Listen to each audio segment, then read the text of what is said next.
were certain that someone inside had been firing into the crowd. And all of this would be recounted in Lovell's oration and in the orations that would follow on every subsequent 5th of March, a day that Bostonians remembered so clearly that on March the 4th of 1776, when General John Thomas had overseen the placing of cannon on Dorchester Heights, and General Washington the next morning had gone to inspect, and he asked these men who had spent the night putting in these fortifications, knowing that General Gage would launch an attack on the heights to try to drive them from South Boston.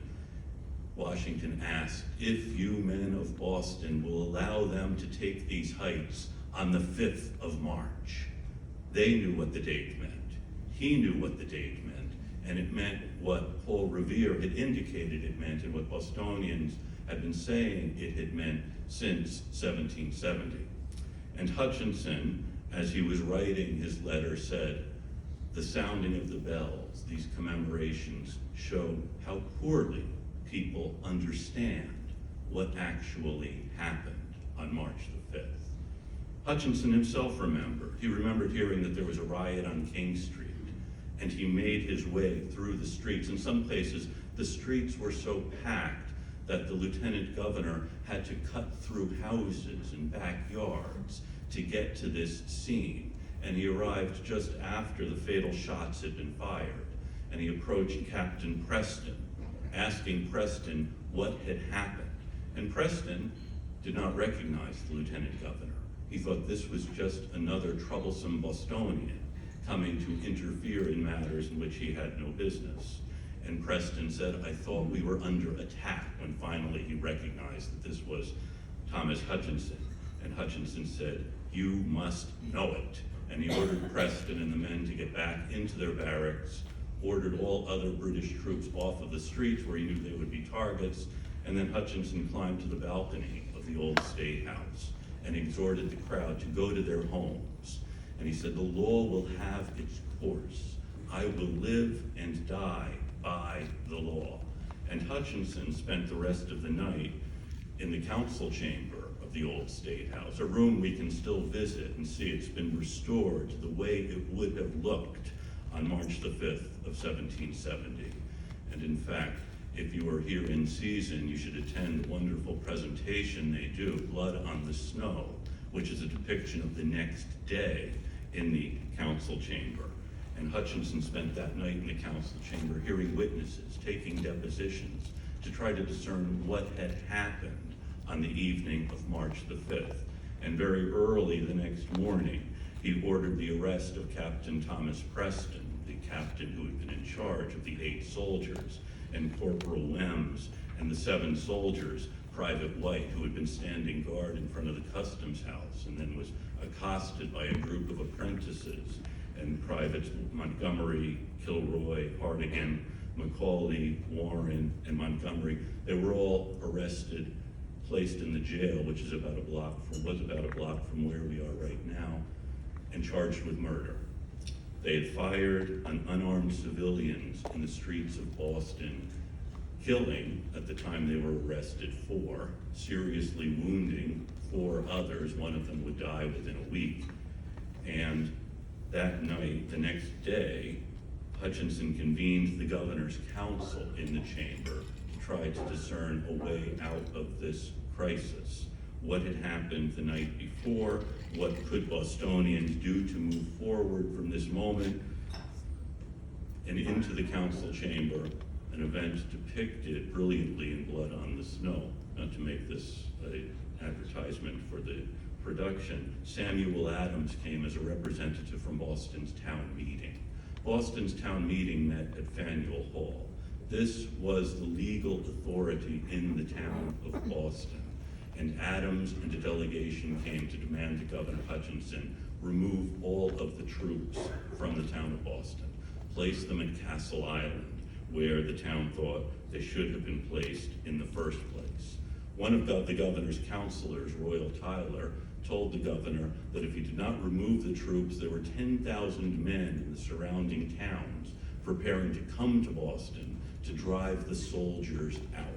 And in fact, the previous night, someone had been stopped from climbing Beacon Hill to light the beacon, which was a signal for people in the surrounding towns to come and repel trouble. Hutchinson said he didn't have the authority to remove the troops. They were under the authority of General Gage, who was in New York. And then when told that if he didn't remove the troops, there might be violence, Hutchinson suggested helpfully, maybe we'll just remove the men of the 29th Regiment, since they were involved in the shooting the night before. Samuel Adams said, you just told us you didn't have the authority to remove the troops. Now you say you can move one regiment. I think any of us who have raised teenagers will be. But Hutchinson was determined that the law would have its course. These men were under arrest for murder. They were being held in the jail. And what happens next is, I think, really the extraordinary part of the story. A number of things happen next.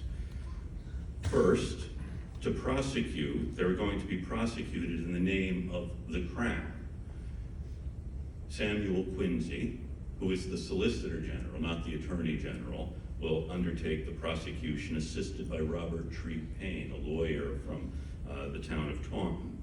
And then to defend the soldiers, defend the most hated men in town who had shot civilians in the street, Josiah Quincy, the brother of Samuel Quincy, whose nickname had become the Patriot.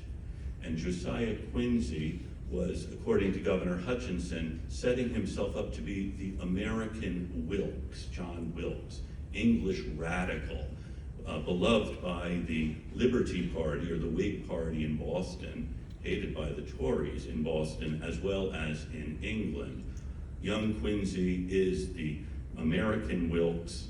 He is going to defend the soldiers, assisted by John Adams and Sampson Blowers. We have from John Adams's diary, later recollection, wonderful story about how he was entreated by a friend of Captain Preston to undertake this defense. And when this man told him that this man sat in jail awaiting trial for his life and could not find counsel, Adams, according to his recollection, said that in a free country, counsel is the last thing a man should want who is on trial for his life. And then when Mr. Forrest said, and of course, he's innocent, Adams said, that is for the jury to decide. Adams and Quincy were undertaking this defense as a way of showing that Massachusetts did not need British troops to keep order here, that the troops were a usurpation of the established order, that the people of Massachusetts could listen to the facts, could listen to what had happened, and not be swayed by prejudice or political leaning, that the troops were not only unnecessary, but they were an impediment to the working out of justice. So Adams and Quincy undertake to defend these soldiers, as well as Captain Preston, to show that the courts operated here and that justice would be served here. This was much to the disgust, actually, of John Adams's cousin Samuel, who very much wanted these soldiers to be hanged. That is, people had died in the streets, and someone should pay for this as a sign that we're not going to take this kind of oppression. And in the trials, Adams and Quincy do show enough to convince this jury, and the jury, by the way, are there any lawyers here? This is a brilliant, brilliant work by these two counsel, both in choosing jurors, no one from Boston is on the jury, but also in building a case. If you listen to the testimony of the witnesses for the prosecution, you come away certain that an unarmed crowd was fired upon by these hot-headed soldiers. If you then listen to the witnesses for the prosecution, you know that these men were under attack, that they felt their lives were in danger, that these crowds had been streaming into King Street armed with clubs and with brickbats and with rocks, and they were pelting the soldiers with oyster shells and other things. And in the trials, Captain Preston's trial was in October. And this was one of the first trials in the American colonies that lasted more than a day. Preston's trial took about a week, and at the end of that, Preston was found not guilty. You can understand, Preston was charged with giving the order to fire. And of course, if he had not given the order to fire, it's relatively straightforward that he would not have been responsible. When the soldiers heard that Captain Preston was going to be tried separately, they worried that he will say, I did not give the order to fire at their trial. They would say, well, you fired without being ordered to do so. So some of the soldiers actually sent in depositions to the court to assert their innocence. And since both Adams and Quincy conducted the trial of Captain Preston and the soldiers, they couldn't use the strategy that might have occurred to other counsel, simply say Preston did not order these men to fire, and then say that the men had been ordered to fire at their trial. The lawyers couldn't do that since they were arguing both cases. Preston was acquitted in October, and then in November, Corporal Wims and the 7 soldiers go on trial in the same courtroom in Boston. And after 5 days of testimony and closing arguments from the prosecution and from Adams and Quincy, the soldiers are found not guilty, except for 2 who were found guilty of manslaughter.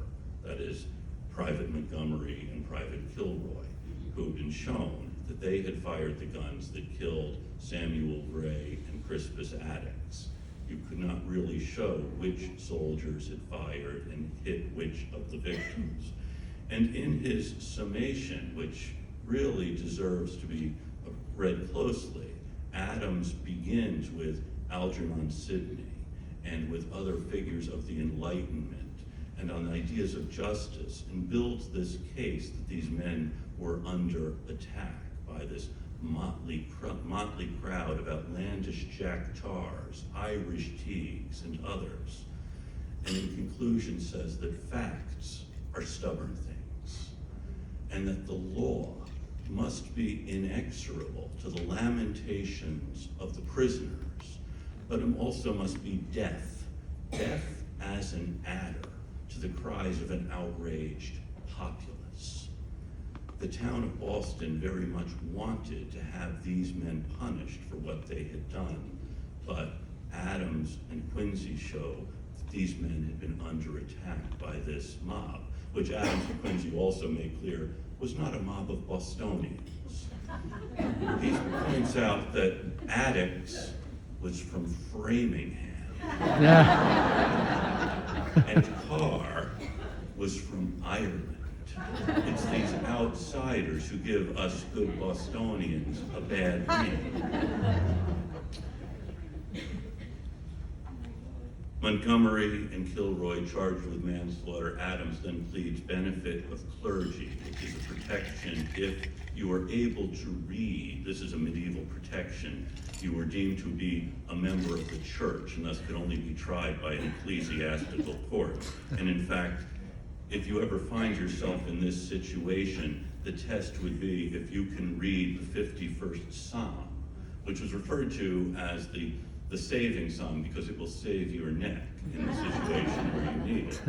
It's calling on the Lord to deliver you in his mercy. And Montgomery and Kilroy plead benefit of clergy, and because you cannot plead benefit of clergy more than once, the way we know you've pled it once is you're branded on the thumb with an M for manslaughter. And by this time, the rest of the regiment had been shipped off to New Jersey. Kilroy and Montgomery are thus branded on the thumbs and sent to New Jersey, which is probably more punishment than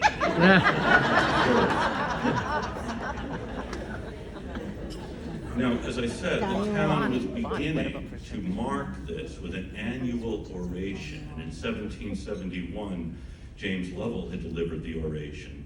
And in 1773, a committee called on John Adams, asking Adams to deliver the annual Massacre oration.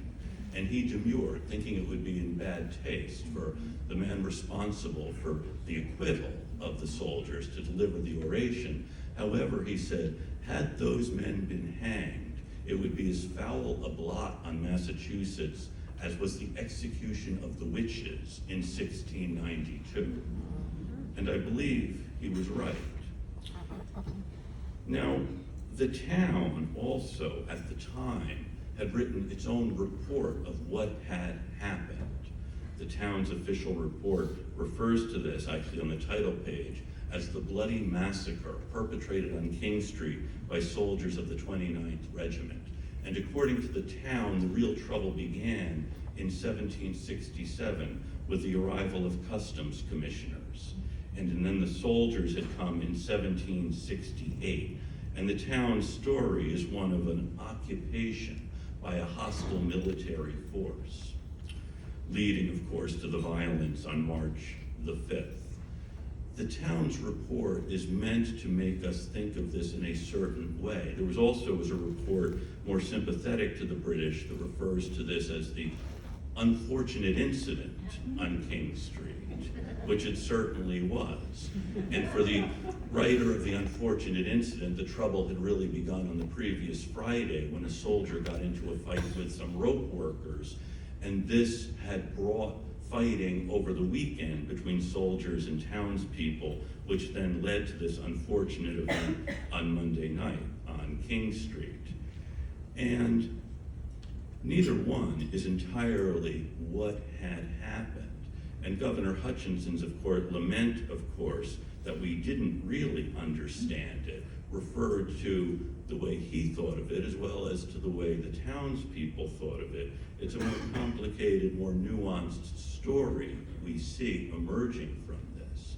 The important thing here is that we remember the massacre not because it happened and we remember every event, but because the town set about to remember it with the annual oration, with the illuminations, with a marking of the site in the 1880s. In fact, the reason we still have the old State House is because it appears in the center of Paul Revere's engraving, which is the most important image of the Revolutionary War. It may not be fair to say that the war began in 1770. In fact, I should just say, in thinking about the federal efforts to commemorate this, and the fact which Commissioner Young mentioned, that the Federal Commission has to meet in Independence Hall, that actually we know that the revolution, not only did it begin in Boston, it happened here. And after that, they went to Philadelphia to fill out the paperwork.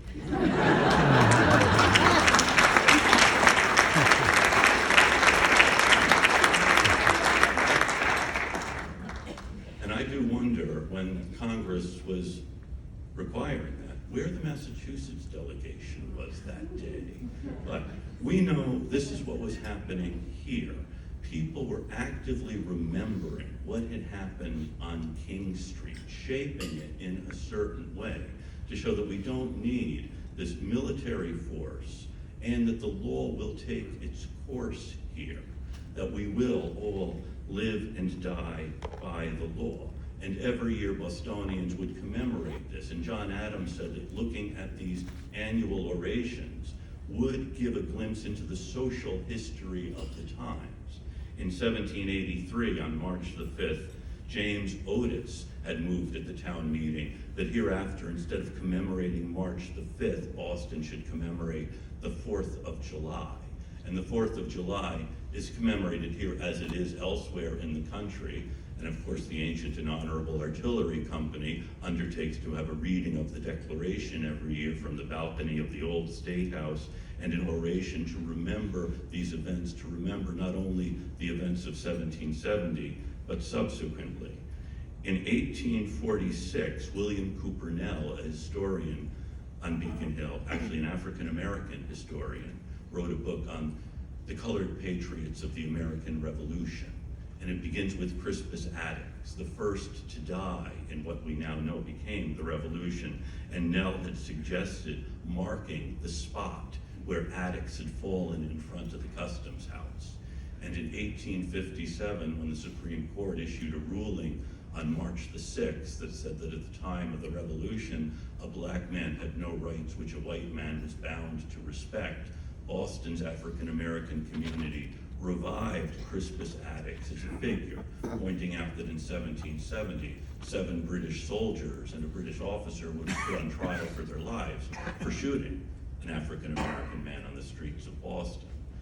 That black people did have rights which others were bound to respect. Crispus Attucks Day thus becomes the way the massacre re-enters our thinking at about the time of the American Civil War. And then it's in the 1880s, a combination of Boston's black community and some members of Boston's Brahmin class. I'm told not to use the word Brahmin, so I apologize to anyone who may take umbrage. Combined to create the Bostonian Society to oversee this historic space.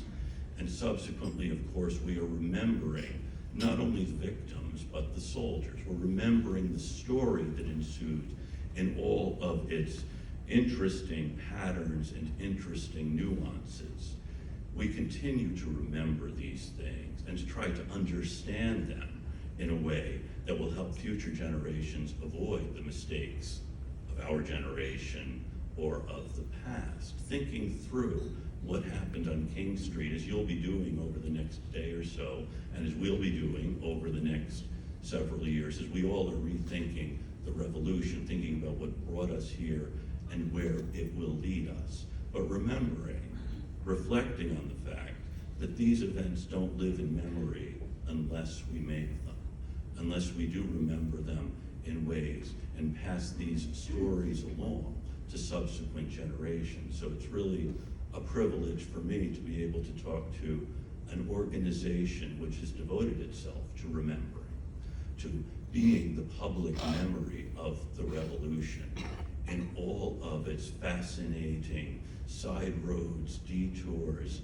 and thinking about the men and women of 1770 and 1776 and beyond, and all that we owe them. So thank you.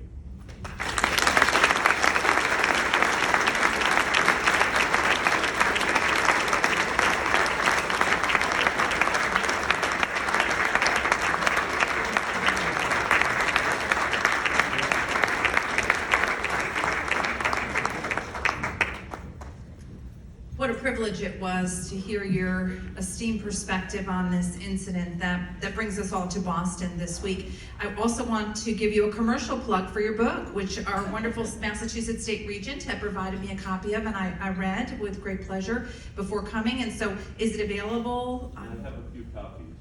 Well, coincidentally, he has a few copies, and I can recommend it highly. How about another round of applause for our speaker tonight, Mr. Allison?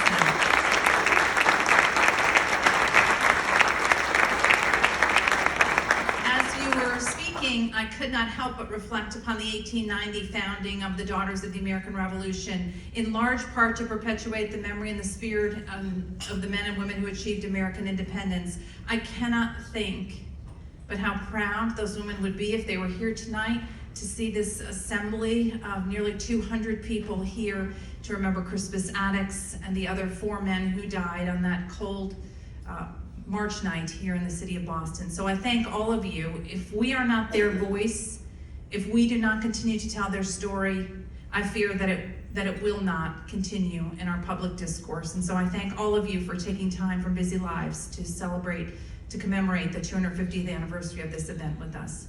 Before we enjoy our dinner, I'd like to invite our Chaplain General, Mrs. Bork, to please provide our grace. Mrs. Bork?